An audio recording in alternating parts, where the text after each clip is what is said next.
Good morning. Happy Friday. Welcome to the Pitch Light Chronicles. I'm Local Tats, and joining me today, my guest co-host, filling in for Robin Donald, is NFE. You all know him from the chat. We all love him.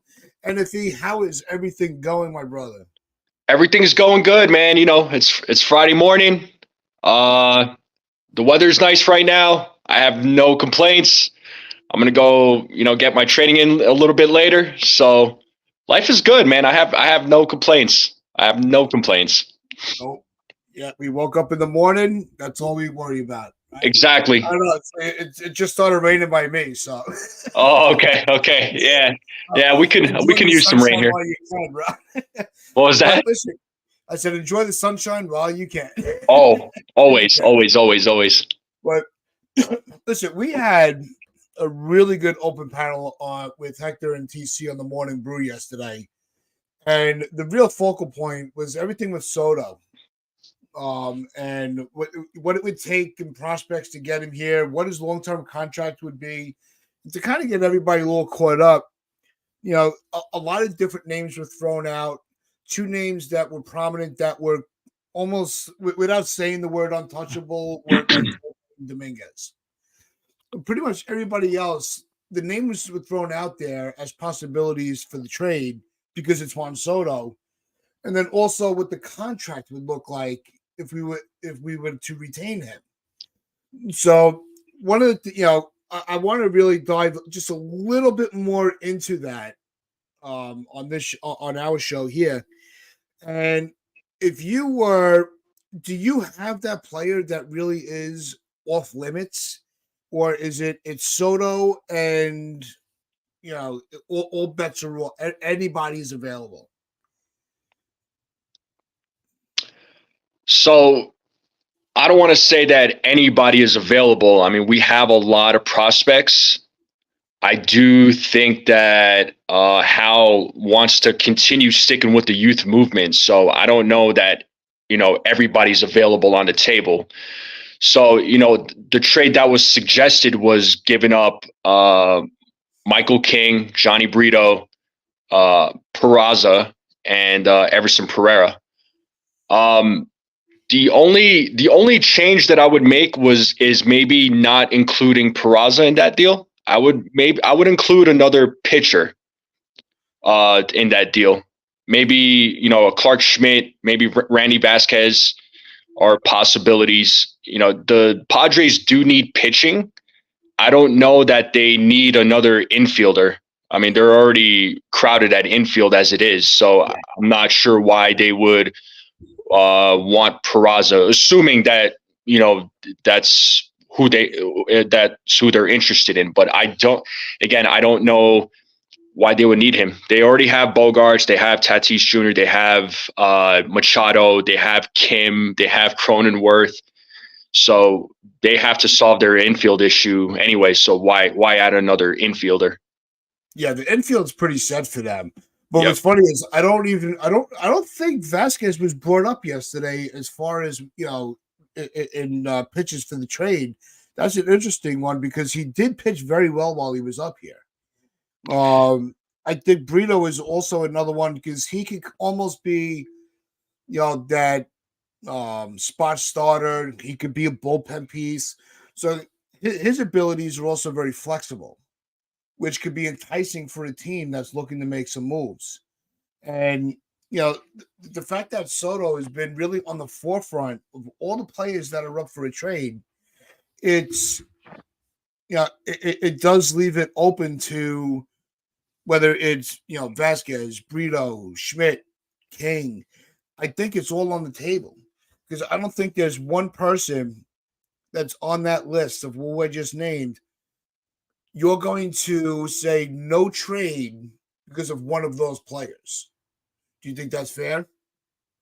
I would say that's fair. The only players that I would say that are off limits would be like a Jason Dominguez, Drew Thorpe, Will Warren. I don't think those players will become available. I feel like those three that I just named are part of that future plan for the Yankees. And it's also been said, again, I bring up Peraza.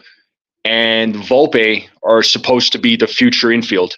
So they're supposed to be playing together from the way the Yankees have been talking. So I don't foresee Peraza going anywhere, but crazier things have happened. It's always crazy things always happen. It's it's not just the Yankees off season, but the MLB off season. All 30 teams are available to talk to anybody. Whether such deal, any deals come to fruition is always a different story. But we all know how that works. I want to give a quick shout out to the chat before we dive a little deeper into some of these names that we're mentioning. Jonathan, as always, bright and early. He's always the first to arrive, the last to leave. What's going on, Jonathan? Good morning. Morning, Jonathan. Stephen B is here. And that is the NFE that you see in the chat all the time with you guys. Dev Finch. Dev, I know you're going through some things. My thoughts and prayers are with you, bro. We got FJ is here as always. Again, FJ, always good to see you. And joining us in the chat, the myth, the man. Yo, the Jason. Jason from 161 River Evans in the building. My guy. Going. So this is the dynamic duo. You're right, bro. My guy. Jason's the man, guys. Jason is the man. Jason always brings the good times. But I know a lot of people were saying that, and you had just brought up Thorpe's name. And this is something I was hoping to get a chance to with Hector yesterday, but it wasn't my show to dictate the narrative, the pace of the show. But when Thorpe's name was mentioned, the first thing that went through my head, he hasn't pitched in the major leagues yet. So is it worth the gamble on some of these names that have not had the major league experience to say that we know that they're a sure, because when you're listed as a prospect, to me, the other word for that is those are the hopefuls. Especially when they get into that top 10, top 25 range. Those are the guys that have a really high upside, but still have, there's always that question mark. If it was like what we were saying with who did we just mention? Like Michael King yesterday was in the discussion. A lot of people were very iffy about if he was going to be in a trade, but we all came to the consensus if he was the guy that they really wanted as the focal point of the focal piece of the trade, we would do it. Because it's Jason, it's Soto. Could Thorpe be in that same discussion where you don't know what he's going to be? He might not, he might have all the accolades to be successful. I mean, he was the minor league pitcher of the year, which is not an easy feat with the amount of arms in everybody's system. So I think that does up the price. If you see somebody like a Thorpe that's, they're like, this is who we want. It could be one of those, well, if I'm giving you Thorpe, you're not getting this guy. So if you're giving up Thorpe, who wouldn't you give up? So, if you ask me, I think that takes one of our current starters away. So anybody that has already has the major league experience, because that's what they're looking for. They're looking for the major league ready pitchers. If they want somebody like Thorpe, guys like Vasquez, Brito, King, Schmidt are off the table. Yeah, I mean, and you mentioned, we don't know what Thorpe is going to be like, and yep. He hasn't pitched in the majors yet, but based on what we're seeing, he looks promising, and if he does come up in the majors and pitches for the Yankees, I mean, I do trust Matt Blake to have him basically pitch well in the majors. Matt Blake does a really good job with his pitchers, and that's something that the Yankees do really well in is pitching, whether it be starting pitching or the bullpen, bullpen especially. But I think with Drew Thorpe, I think Matt Blake can work with him. No, I think Thorpe. And the reason I'm focusing on him because I really think he's going to be Thorpe could be the guy that we thought that Severino could have been. The way that's the comparison I'm going to make. Hmm. The guy that when he was right, everything grooved. Right, he just looked on. He looked like an ace on any other staff. Right, but the other side of the coin that which is what I want to focus on for a little while here right now. We hope we can't scream about how Cashman holds back on all these prospects that we're going to miss out on another generational talent where we don't. Who is that next guy that is a Juan Soto that's going to hit the market? On trade or free agency. There's really nobody coming. Because all the teams are locking up their players. But we've missed out on so many players because well, we don't want to put this guy in the trade or that guy in the trade. No, no, no, that guy can't be involved. And they never come into their own and show us that it was worth passing up on somebody. So I don't want to put Thorpe in his own category where, yeah, he is a strict untouchable. Until Volpe played his first game, he was not untouchable for me. Until Dominguez played his first game, Dominguez I did declare untouchable. I think he's the only guy in the last 10 years that I'm like, Dominguez was the guy. No, you cannot do it. Should we hold on to Thorpe and hope that we're right or go get the guarantee improvement? Man, that's tough. And you said it right. Generational player in Juan Soto, and he checks all the boxes. He's a lefty bat. Uh, you know, he plays left field, which is something that the Yankees desperately need. Yep. He's perfect for Yankee Stadium. He could hit a ball right off over that right field porch. So maybe this is one of those times that Hal needs to just be like, you know what, screw it. We need to make this happen. We've passed on a lot of players. There's been players that we could have signed. There was, some of them wanted to come play for us, but we never even explored that option.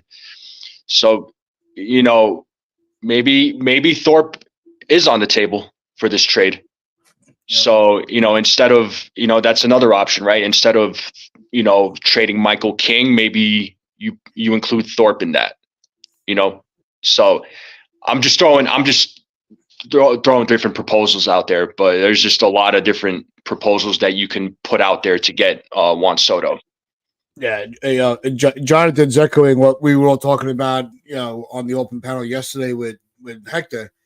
But he'd be hesitant to trade Thorpe, but if that's what it takes for Soto, probably. Yeah, and I think that's Right. I think that's how everybody's feeling. That if that's the deciding factor for a specific player, we're okay with that because of who we're getting. We're not doing this type of trade for just anybody. It's one freaking Soto. You know what I Right. mean? Right. What's going on, Medina? Good morning. Morning, Medina. It's Let me get Steve's comment here. He'd try not to include Thorpe, but Will Warren. Now, Okay. he's saying you'd rather Will Warren rather than Thorpe, or those are two players that you don't want to include. And then we also have FJ's take on this. I don't think Soto trade will happen without King. That I agree with. I think King 100%. is going to be there because they really need pitching. Excuse me. I think that would be. I think King's going to be the first name on their list. Because it also goes back to with the flexibility of, he can, if you need him for a start, he can be your starter. If you need him for a bullpen role, he could be a bullpen guy. And then Jason adds into the discussion. He goes, who can we sign or trade for in the future that would be better than Soto? I can't think of any. No, which is why this is we can't take the risk of, Jason. This is why I don't want to take the risk of holding back somebody, because we held back on Cole because we thought, well, the Yankees, right? Like, Andujar, Frazier, Chance Adams, where are they now? And these were supposed to be our, our future, and nobody even knows where they're playing. You know what I mean? Davy Garcia, he was held back in a couple of trades because of who he was and his potential. I don't want to pass up on anybody, and I don't want to continue passing up on players because of our prospects potential. I think that narrative has got to change. Unless you have somebody like a Vasquez, Brito, guys like that you've seen, they have the up we've seen the upside on the major league level. They've shown that they could be a little success, they can have a little glimpse of success to build on. But if they've never had the major league experience, I'm putting them on the table. They're available. Yeah, no, I hear you, and I do echo what Jason was saying. There isn't another player like Soto that you could trade for, and Soto is one of a kind. He's generational. He's one of a kind. I think he'll. I'm confident in saying that I think he'll be a future Hall of Famer. But let me ask you this: who would you trade to get Juan Soto? I know people made their suggestions, but if you were the man in charge, who would you trade? Like who would you include in that package? My first offer, if I was the GM, would be Michael King. Okay. I would add in one of the pitches that we've mentioned, Thorpe, Warren. I would put Brito in the mix because he does have that flexibility, but I would leave King kind of on the side as a if they need to flop. So King is available, but he's not the first name I'm throwing to them. And I would also add in either Pereira or Spencer Jones. Is if you're going to get Soto, that's going to really free up. That's going to take care of your left field for a period of time. Okay. And then would you? I know Cronenworth has been brought up as well. Would you want Cronenworth and Soto for the guys that you just mentioned? I think if they're going to give us two players, it's going to the price is going the price is going to go up if you add anybody. True. I would really my focus is Soto from them. Yeah. He's the one. If it takes take if they say the only way we'll give you Soto is we have to work out a deal for Cronenworth, then you continue negotiating to see what the right package would be. But off the top of my head, I don't know what I would add, or I don't know what I would change as far as value if it's Soto and Cronenworth. I see a couple chat comments in the chat here. Okay. What's going on, D-Rod? How the fuck have you been? D-Rod, my guy. Yep. Always bringing in the tough questions. But I want to get to this, let's see, where was his other comment here? He had one that it was FJ. Sorry, FJ. Now, the bigger question is, will Soto be willing to sign an extension after the trade? And D-Rod, echoes that, asking, why trade for Soto when you can sign him next year? Is this team ready to win next year? I think Soto is your difference maker. I think Soto would make them that team. If they're also able to get Yamamoto, that also will take care of losing some of our pitching. So I think those two moves can offset. Now, everything has to fall into place. There's no guarantees when it comes to they'll be ready to win. No doubt about it. Right? All 30 teams on opening day are ready to win. If you're able to construct your roster to sustain the success and make a postseason run is a totally different argument. What that was, and that was one of the other things that we talked about yesterday was what contracts would we give and why trade away players when you can just sign them. And I think that everybody's coming and everybody's state of view on it is completely legitimate. No question about it. If you want to wait until free agency, I can't argue against you. If you want to trade for him and then sign him, I can't argue that either.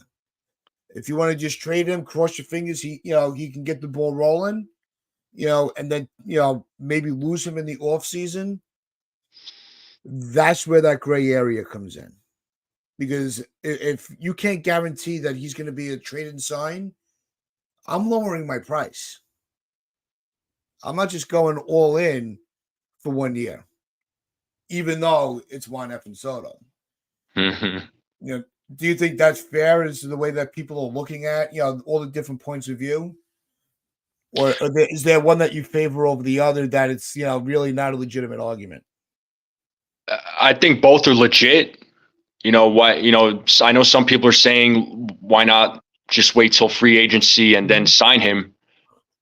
I mean, sure, yeah, I can see that. But if you're able to trade for him now and you're able to get him, I mean, there's an argument to be made there as well. So, I mean, I don't think either one is wrong. It's just a matter of which one are you willing to give up prospects and players and Major League Baseball ready players to get Juan Soto. I don't think he signs an extension. I highly doubt that. And especially with Scott Boras being his agent, he's going to try and get the most money he can for his clients, which is something he does great at. And I think Juan Soto is going to want to test the free agent market and see what he can get. And I kind of mentioned it yesterday on Hector's show. As far as this year goes, Ohtani is a free agent. So depending on what kind of money he gets, Soto is going to try and one up that. Yeah, there's always that player that's going to reset the market every offseason. Right. Judge Harper, Machado, they set the market, and then Judge set the market, and then with Ohtani, and then Soto's going to set the market all over again. I understand that part. But to another one of Jason's points is when you wait until they go to free agency, here's what I don't want to happen. This is why I think the acceptable risk of the trade is getting him comfortable with the New York market. Getting him, giving him a taste of what fans can be when things are going well. And kind of you'll have a whole season to sell him on New York, not a couple of weeks in the next off season. I think that's where the advantage comes to the trade. Agreed. And the other thing too is, he is playing for the Yankees. It is in New York. It's in the Bronx. He is Dominican, and there's a lot of Dominicans in New York, and the Dominican fans are gonna show up. Yeah. So there's also that factor could come into play as well. So there's other things that people talk about, like such as jersey sales, merchandise, all that. So he would I think it would motivate him to sign with the Yankees. Yep. Assuming he waits till free agency to sign a contract if he doesn't sign an extension. Yeah, and pretty much everybody has the same sentiment, but with FJ here, if Soto becomes available, a team that will trade for him will pretty much be the front runners to re-sign him. That's why I also wanted him a year and a half ago. You remember us talking about it. It was when he was available from Washington. Washington really was very hesitant for the prospects that were offered. I don't know off the top of my head who was available. I do know that the Yankees did not want to put Volpe and Dominguez. So I don't know if those were the two names. They're like, well, if they're not in it, we're not in it. And I don't want to do that again. which is why we were talking more about with the prospects that be traded. But I want to shift gears slightly. We trade for him, we got him. What do you give him as a contract? Like if you had the option, if it was your decision of what contract he got, what would you be comfortable with as a GM and keeping Juan Soto? As far as contract, so he's 24 now, correct? He's 24. He'll be 25 during the season. 25 during the season. So, man, I was saying yesterday, I was saying 480 for 12, but I have a feeling it's probably going to be over 500. I don't know why, but and I might be going overboard here, but I wouldn't doubt if it goes over the $500 million threshold. Yeah, I think it's going to be I think it's going to be a 14-year deal, and I 14, think he can okay. get 42. All right, 14 million a year, 42 million a year. Sorry, so that's 588 million over a 14-year period. I think that gets it done. 588 million. Yeah, Over so 14 and years. over So that's 14 years. Yeah, 42 okay. years. 42 million a year? Yep. Okay. It's going to be a little higher than Judge. And I want to pose this question to anybody that wasn't with Hector and TC yesterday because we went into this. There was also the question brought up in their chat. Judge is not going to want. The comment was made: would Judge want to bring in a player that's making more money than him? Because I think this comes into play. And I think that it was a legitimate question. Judge got his money. That was my response. Now he wants to win.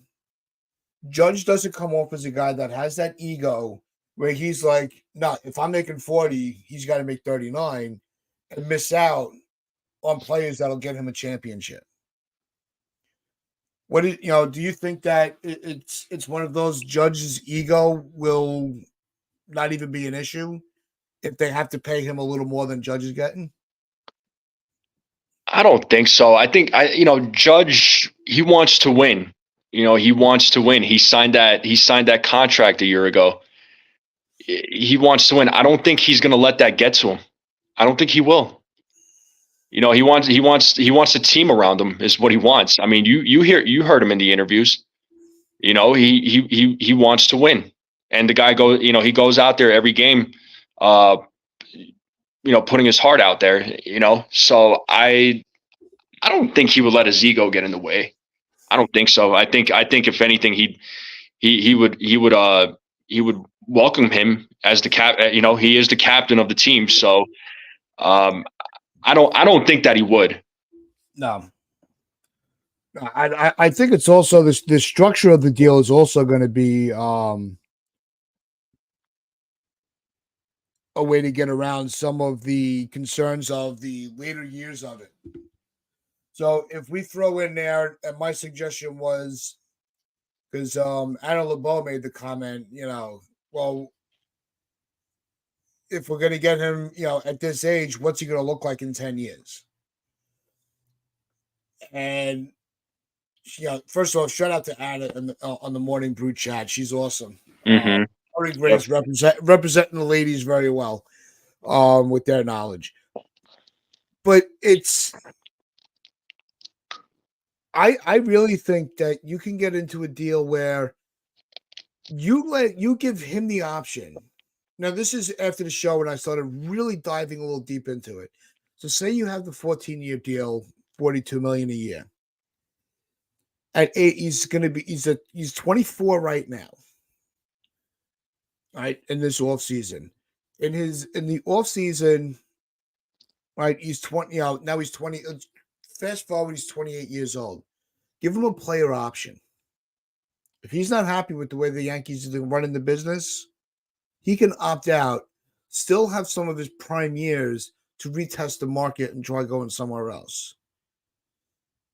And then at the age of 30 or 31 is a team option. So you're offering 2 opt-outs? 2 opt-outs. Okay. The first one for the player, if he wants to go back into the market in his prime. And then the team option at 31, where he still has value, but just on the tail end of his prime. I think something like that, if it's structured properly and negotiations are in good standings, that's something that I can see really happening. Yeah, I would favor an opt-out. I just don't know if there's going to be 2 opt-outs. I don't, like, personally, I don't see that happening, but I can maybe see given an opt-out after his 5th year, which would put him at 30 years old. So then if he wants to test the market then, that's a good age. That's a good age to do it. But I don't know if there would be 2 opt-outs in his contract. There should be one for sure. There should be an opt-out for sure, but I don't know if there's going to be 2. But I see where you're coming from. Yeah. This way everybody gets a chance to hit reset. You know what I mean? And most likely, if things are going well, the players are less likely to opt out during their, at their option during their chance. And if you're able to have, with the way that the Yankees are starting, the way they appear to be, retooling. I don't want to say rebuilding because it's still a lot of the same players, just kind of sprinkling in a few different names here and there. I think that it's going to be one of those. He'll like it. I really think he's going to enjoy New York. I don't think he's going to want to rush out and go somewhere in the Midwest. You know what I mean? I can't see him opting out to go, play for the Cardinals. Like a prominent team like that. No, I think he's built for big teams. I think he's built for the big market. Yeah, you're gonna hand that. You're gonna opt out. You're gonna opt out.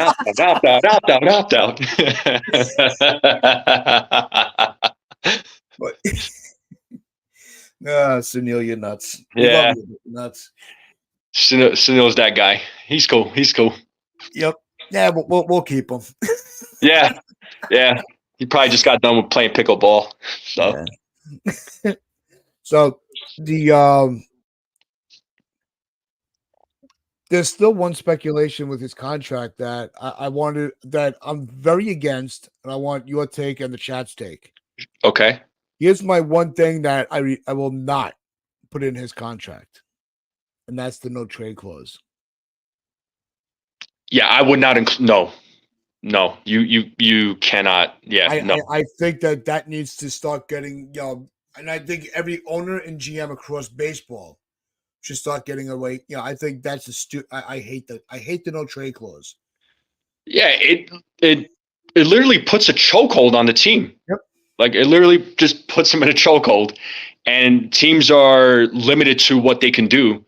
And Yankees currently have a couple of players that have the no trade clause, which is, it's frustrating. And I'm talking about Giancarlo Stanton and DJ LeMahieu. So I'm not a fan of the no trade clause. I never liked it, and this is my opinion since before Stanton. So this isn't like this is I liked it and then I didn't. I never did. So I just wanted to throw that into the conversation. Yeah, no doubt. I never liked the no trade clause. I thought it really, like you said, it immediately handcuffs the team. Right. And didn't they have that a long time ago with Randy Johnson when they signed him? Didn't he have a no trade clause, or am I? I think he had the no trade in there. Okay. I don't remember off the top of my head either. I'd have to really dive a little deeper into it. But yeah, maybe somebody in the chat knows. I just feel like there was something like that with him, and this was a guy that was on the other side of 30, and I'm like, why do we have a no trade clause on him? He's an older player. I didn't get that, but anyway, yeah, but to back to what you were saying, yeah, I wouldn't include a no trade clause in his contract. Absolutely not. Absolutely not. And D-Rod adds into the discussion. And D-Rod, we missed you in the morning. Where have you been? We haven't seen you in the chat in a while. GMs only have the authority to go so far. It's the owner's money. They can spend it how they want. I think that was to one of the other comments that came up earlier where, this has to be one of those trades and extensions that has to be handled through the owner, almost like with the Judge deal, where Hal has to step in and just say, all right, I'll wrap this up. Do you think that this is one of those Hal really has to be involved with this move? Hal is going to be heavily involved with this move if this move happens. And I've been saying it over the last 3 or 4 months that this offseason, Hal is going to be heavily involved in the free agent market. And as far as who the Yankees sign, who they trade for, I think he's going to have a lot of involvement, a lot of say in what happens with this team. Because I'm sure he's not happy with the way things are going, and I hope he's pissed like we are. Yep. Then I don't know if you caught that one comment there. Which one was it? Sorry.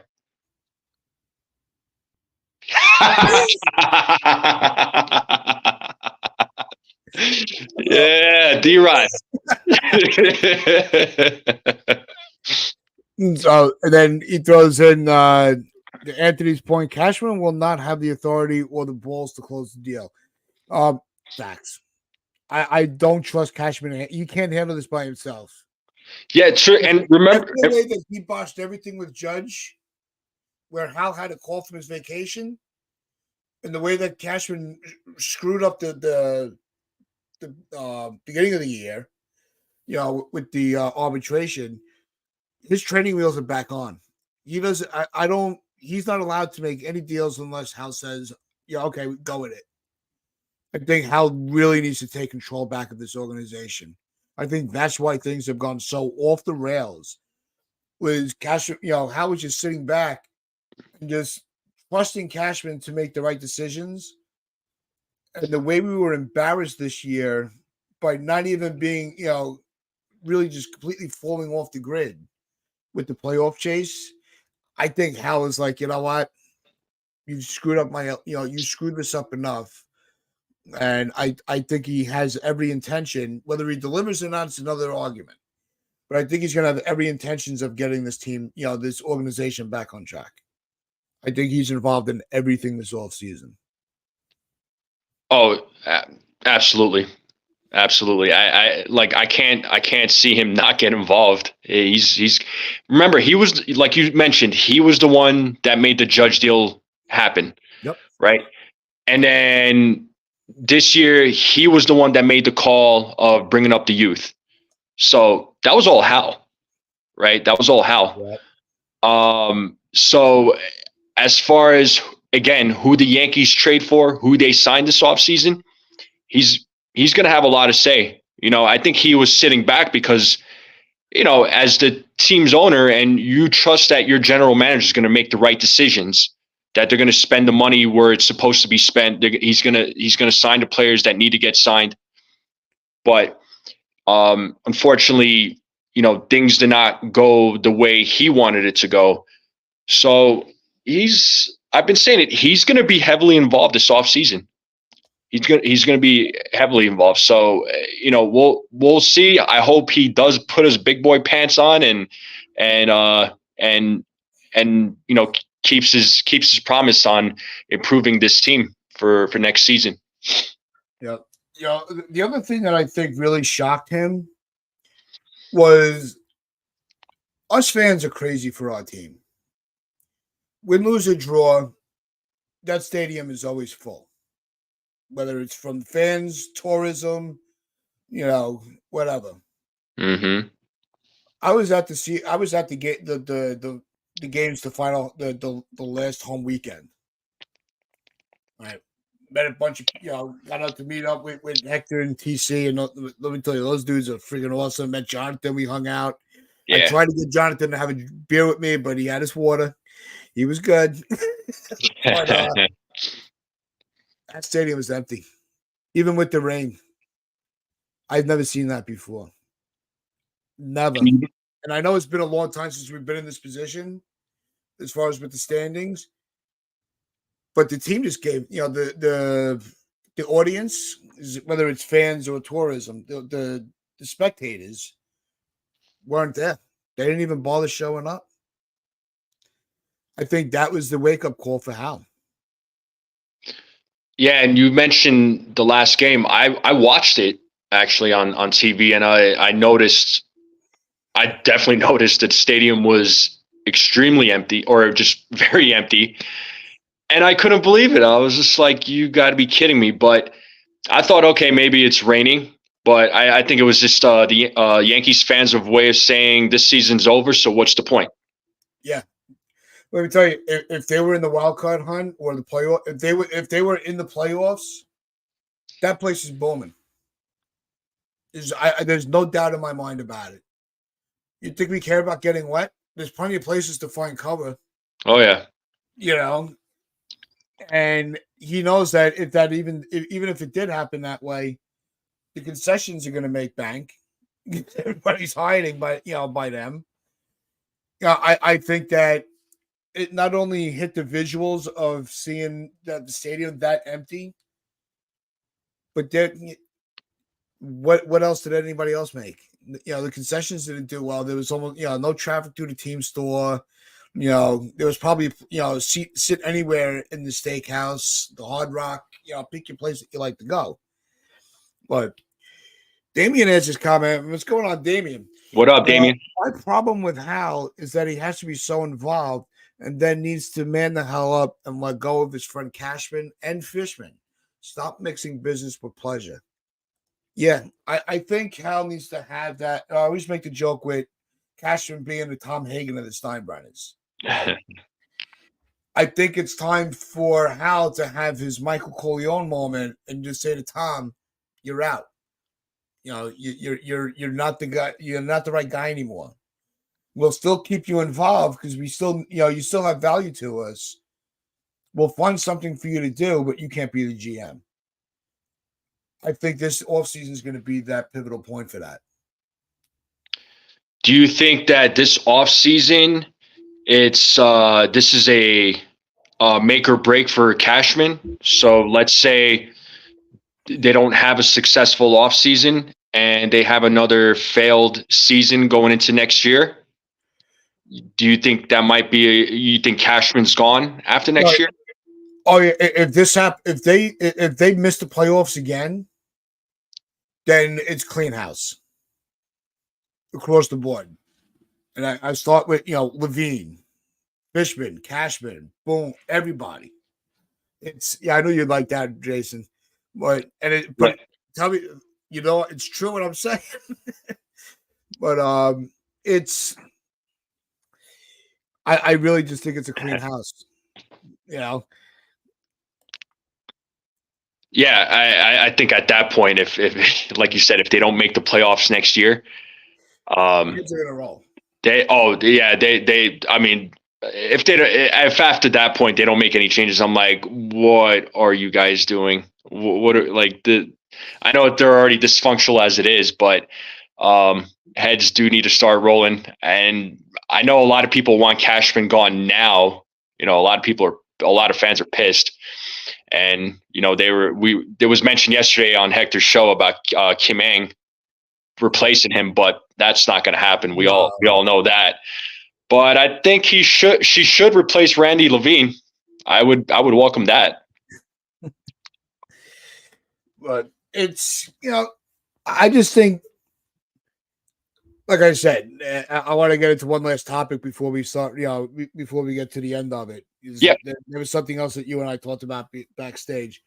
But And hey, what's going on, Ruben? How's everything going? What up, Ruben? Off a little bit, but I like this comment here from Jonathan too. If they miss the playoffs and don't clean house, it means they don't care about winning. Clearly. And that's yeah, I really think that that's the case. That will show. I don't care about the fans' emotions. I want the money. That would be the message to me. Fuck you, pay me. Which is Jason will recognize that line from another mom movie. Goodfellas. All right. Kick off the next topic. We were talking about somebody that did a radio spot yesterday, and I want to bring this into it. So let's get everybody into the discussion of what we talked about with A-Rod. Oh, with right with A-Rod. Okay. So yeah, Tats and I, we were chatting a little bit last night. We didn't get too much into it, but A-Rod made a mention of his number not being retired and that they gave the number 13 to Joey Gallo. And it sounds like he feels like his number should have been retired. I don't know. I'm not sure how I feel about that. I know things didn't end well with him. Mm-hmm. When he was with the Yankees. He brought some good things with the Yankees, but when those reports were coming out about him being on steroids, the HGH or whatever he was on, and he did get suspended for a whole season. If I'm honest, I'm not surprised that they didn't retire his number. Personally, yep. I don't know how you feel about it, but I'm on the fence about it. I think that his time with the Yankees does, he's not. It's not like he's, that the black sheep of the family that nobody ever brings up. He gets plenty of attention in Yankee land. Plenty. Right? Should his number be retired? Yeah, it'd be a longer drought if it wasn't for 2009. But if my memory serves me right, he wasn't the MVP that postseason. Didn't Matsui win the World Series MVP that year in 2009? Right? Trying to think. I don't think he was. I don't think he was the MVP. A-Rod was not the MVP in the World Series. I don't that. think so. He had crashed and burned every postseason before that. Yeah, it was Matsui. Thanks. I knew Okay. Yeah. The way you were looking, I was like, wait a minute, good looking out.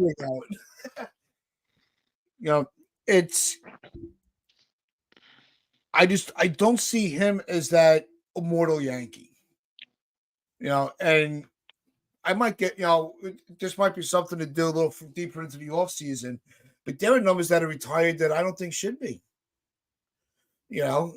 But I just don't see him as that immortal yet. I just don't see him that way. And how do you expect him? He said he's still in very good standings with the Yankees because he was on with Evan and Tiki on the Fan yesterday, and I was listening to the interview. And when they asked him about Joey Gallo getting his wearing his number, he was a little annoyed about it. He was very coy about it, how he was getting, how angry he was. He didn't want to make it too obvious, that he was really pissed off. But you could just see the change in his tone that he was not happy that they gave his number out. The number's not retired. It is available for anybody. If Dominguez wants to wear 13, give it to him. You know what I mean? It's not an off limits number. It's not like they had it, and then they asked A-Rod, did they reach out to you to let you know that Gallo was going to wear his number? I thought that was a stupid question. Why? Okay. Why? Yeah. Why are the Yankees going to reach out to him and ask him if that's ridiculous? It's Yeah. at least with with Volpe wearing 11, he reached out to Gardner. He made the decision to reach out and say, "Look, you know, is it okay if I request your number?" And Gardner gave him the blessing. Right? Because Gardner's just that. I'd actually give more. I'd give some a day of recognition to Gardner before I did to A-Rod. Yeah, I mean, Gardner, he was the epitome of what it meant to be a Yankee. He did more for the Yankee brand than A-Rod. As far as on the actually maybe on the field, the marketing, those might go to A-Rod, but Gardner never suited the team. How do you sue a team and then give you like, remember me forever? We already do. We're not going to forget you. Yeah, and to me, yes, A-Rod did play for the Yankees for many years, but I didn't view him as the same as I did Derek Jeter or Paul O'Neill, Bernie Williams, Mariano. You know, these guys were legendary to me, right? Yep. You could also include Andy Pettit in that conversation as well. Um, A Rod, I mean, as far as A Rod's number not being retired, I don't see a reason why it should be, but that's just me. Um, and the fact that he was, I guess the fact that they asked him the question of like, are you upset that the Yankees didn't reach out to you? It's just like, well, I mean, um, He that doesn't was, own the number. yeah, yeah. And I saw Sunil's comment of retiring number 52, which, you know, that was another player right there, CC Oh, Sabathia. I feel like he was always out there for his team. He was ready. He was always ready to go to battle for his team. He had his team's back. You see, I mean, you seen him jump out of the dugout or hit the player on the opposing team just so he could get his revenge. And it's just like that guy was a Yankee, CC Sabathia. So yeah. Even before then, he brought up for Matt. He'd retired 55 for Matsui before 13 for A-Rod. rightfully so. And we'll take a quick dip into this because the more I'm thinking about it, I really want to. I think this would we could do a whole show. We could do a whole hour just on retiring numbers. Oh yeah. So I'm going to put this in my notes, and we're going to come back to this during the off season. I Okay. promise you. Yeah. Yeah. And I'm going to get a lot of hate for what I'm going to say. I don't think their numbers are going to be. I would not retire their numbers. I just don't. Matsui is still. You know what? I'll say Matsui. I'm on the fence about. All right, is he really? He was the star for a while. Like he was the reason anybody came to the stadium. He was that type of Yankee. I don't think anybody came to Yankee Stadium just because CC was pitching. And I have a lot of respect and admiration for Sabathia. He is one of my favorite pitchers. I just think that if we start really, if you're going to retire those numbers, what's to say you're not going to retire Gardner? Like what did he do that they didn't? Because he was on that 09, he was on the 09 roster. He was part of that team. And he was consistent, not always played well, but he was consistent in his years. He was a good defenseman. I remember when they first introduced the Players Week. He threw a fit that his name is going to be on a jersey. That's not the Yankee way, he said. There's no names. He was ready to take a fine for not agreeing to put on a nickname on the back.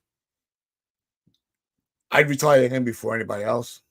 Like that was he lived and breathed the Yankee way. And he hated being persuaded any other. To me, those are the Yankees that I want to see remembered forever and ever and ever. We could always go back to the record books and look at Matsui and A-Rod, Sabathia, Teixeira, guys like that. We're never going to forget them. but not every and not every great player that's on the Yankees should be immortalized. Is really what I'm saying. So are you? So let me understand. So there's some numbers that you wouldn't retire, and there's other numbers that you would, or you just wouldn't retire any number at all. I would have to really go back and really like the names that were brought up. Like, and I'm not, and I still wouldn't even retire Gardner's number. He wasn't that, immortalized superstar. He was just he was as solid a Yankee as I think that this generation has seen. And I don't think he gets the respect he deserves. Right. Um, there's really nobody right now that I'd be like, yeah, it's there's no Hall of Fame career that's like, wow, we gotta retire that number. Like those should be the retired numbers should be for the Yankee greats that made it to the Hall of Fame. That's the way I look at it. Okay, I so think it's too saturated. It doesn't mean anything anymore. Everybody's, everybody they gets their number retired. Every number from the '98 Yankees, half of them are. Yeah, it's just it's losing its it's losing the mystique of it. is another one of those like Oprah effects. Yeah, You yeah. No, retire I don't number. take You them all retire back. number. Yeah, nobody gets a retired number. You Yeah, lose your retired I, number. You lose your retired number. Yeah. I think Sunil will appreciate that one. Um, but no, I see what you're saying. But yeah, it's like most of the players on the 98 or half the team on the 98 team, 98 yeah, 98 team, their numbers are retired, but it makes you wonder what numbers future players are going to have. Are they going to start going to triple digits or what? Yeah, exactly. But Yeah. that you know what? Now I'm thinking of it. Maybe right before the winter meetings, I think this would be a fun open panel. That'd be a fun open panel show with the numbers. Get a Yep. really good round table of opinions, where people could voice their opinions rather than type it out. I Have like think that helps get their points across better. But before we wrap things up, give everybody one final thought on anything that we talked about today. and then real quick, I was going to add like having those list of players that played for the Yankees and seeing if their numbers are retired, and we should just go down that list and say, hey, should this number stay retired? Was that a good That's actually what I want to do. Yeah. Pretty much like a live poll. Yeah, I because now I'm going to look up and see which numbers are retired and who wore that number, and is it justified? So, all right, you got me wondering now.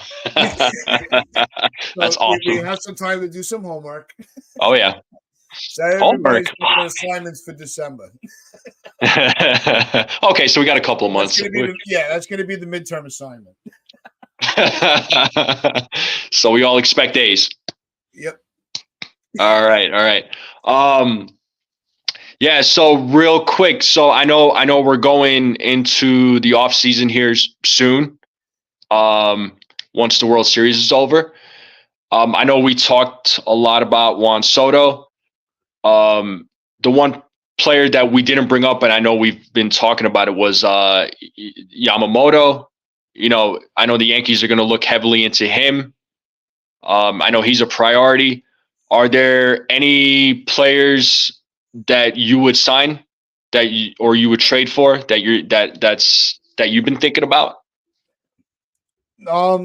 As far as trades, the only player I'm giving up any prospects for in an off season would be like if Soto wasn't on the market, I'm not trading a single player. I'm letting them just continue to build in the organization, grow in the organization. Players that I would look to sign, Bellinger, I would still try to get. He's not off the table for me. Obviously Yamamoto. I wouldn't be I would say after the winter meetings, depending on how the market is, what players are still available, because I don't like looking at the list before the end of the season. And the World Series is still going. Even though Yankee season's over, I don't really dive too deep into it until players are actually available. Because you don't know what's going.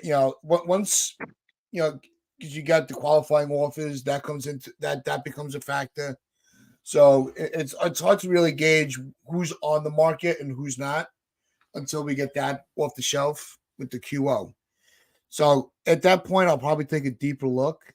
But right now, it's Soto, Bellinger, and Yamamoto. Those are my three guys that I'm already starting to really focus on. Okay. Yeah, I know you mentioned Soto and Bellinger. I just don't know if you're going to get them both. No, I no. mean, If I get the trade for Soto, mm-hmm. then the Bellinger's off the table. It's gonna be. Okay. I'm saying I want. It's got to be one of the other for me to actually feel like they accomplished something for the outfield. Okay. I thought you were talking about getting them both. I'm No, like, getting them both. No, there's no room for that. yeah, there is Unless no you're room going for to that. move on from Rizzo, which could be another discussion, and just put Bellinger straight up at first base for the season. Not even play him in the outfield, but have him as a backup to give somebody a day off. But I don't want to go. We're already. I don't. I know Pete's going to be going soon, so I don't want to jump too. I don't know. Is Pete on today? Ruben, let me know. Is Pete doing his show? But yeah, no. It's my order is Soto's my priority, Yamamoto, and Bellinger. That's my 1, 2, 3. After that, I'll cross my fingers that somebody's available. Yeah. Yeah, and we actually, and with all this speculation and the talks, we haven't actually heard anything from either Hal or Cashman as far as who they're looking into. The only thing we do know for sure is that they are making Yamamoto a priority. Mm-hmm. So they didn't make any mention of trading for Soto, although a lot of insiders are linking the Yankees to Soto. You just haven't heard it from them yet. But they have made it known that they are going to look into Yamamoto for sure. So I know he's going to be a priority for the Yankees, but I'm interested to see what happens this offseason. There's going to be it's going to be interesting, and this is arguably going to be the most interesting offseason for the Yankees. This is a make or break for them. So hopefully they make the right decisions and spend the money wisely and get the players that are going to help this team win. But I think, and with what to agree with what you were saying to close it, but I think that is the biggest sentiment amongst everybody. This is probably the biggest offseason of this generation. This is going to either continue to tailspin them into oblivion or bring them back to the promised land. There's no in between the season. It's really this is make or break for the Yankee brand, not just Cashman's reputation or Hal's ownership, but this offseason is going to have an impact on the brand, and I think that's where everybody is in agreement. But absolutely, that is going to wrap things up for us today. I know, Ruben. Yeah, I didn't see it. I didn't see him going live, but I do know at 12:00 there will the is the Morning Brew coming back. I saw something for them. I want to make sure. I know on Fridays, I know Joey from the Shift does the Giants live stream. They're doing the Giants show at 12. Yeah. No, 2:00. 2:00. Oh, so it's noon for me. So yeah. Look real quick. But yeah, check out the morning. Go subscribe to the Morning Brew Sports. Subscribe to the NYY Underground and all those guys. Jason's from 161 River Avenue. Make sure you subscribe to them. To him. There's so many great channels out there. And we're all going to be collaborating throughout the whole off season. So you'll get a little taste of everybody. But NFE, listen, I really appreciate you coming and hanging out and co-hosting with me today. I hope you enjoyed it as much as I did. Yeah, no, this was fun, man. This was a lot of fun. I appreciate you letting me co-host with you. Thanks for the invite. Guys, subscribe to this channel. I mean, you get some good conversations here. You get some good laughs with Uncle Tats and his crew. Rob and Donald. And I hope those guys are doing well. So I would love to do this again. No, we'll definitely have you back on. But that is really going to wrap things up for us. But we appreciate everybody. If you haven't yet, hit that like button. Like NFE said, hit that sub button for the channel. Help us grow. We are growing fast. Our goal right now is by the winter meetings to hit that 400 sub mark. We're at 377 right now, so we're really creeping close to our goal. But we really appreciate the support for you guys. And as I always say, wear those pinstripes of pride and play hard. Let's go Yankees.